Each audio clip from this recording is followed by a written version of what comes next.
अस्सलाम वालेकुम नाज़रीन, ए टू ज़ी न्यूज़ में खुश आमदीद और मैं हूँ ईमान फातिमा। नजर डालते हैं आज के इलाकाई और इंटरनेशनल खबरों पर।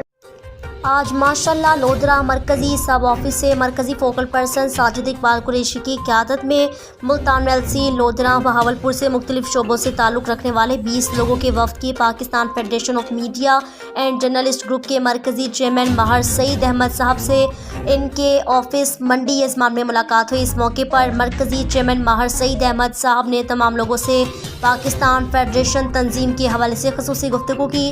कहा, हमारी तंजीम पाकिस्तान के तमाम इलाकों में सहाफ़ी बरादरी दीगर मज़लूम आवाम की खिदमत के लिए दिन रात कोशिश कर रही है।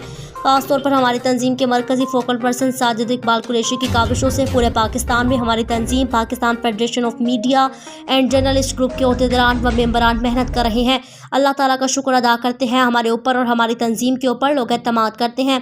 इस मौके पर मरकज़ी चेयरमैन माहर सईद अहमद साहब की तरफ से पुरतकल्लुफ़ खाने पीने का इंतज़ाम भी किया गया। मेहमानों की खूब तवाज़ा की गई। तमाम मेहमानों ने माहर सईद अहमद साहब और साजिद इकबाल कुरैशी साहब की काविशों को सराहा, मुबारकबाद पेश की। कहा कि इंशाअल्लाह सब आपकी तंजीम का हिस्सा हैं। आखिर में माहर सईद अहमद साहब ने मरकज़ी ऑफिस मंडी यजमान तशरीफ़ लाने पर तमाम मेहमानों का शुक्रिया अदा किया।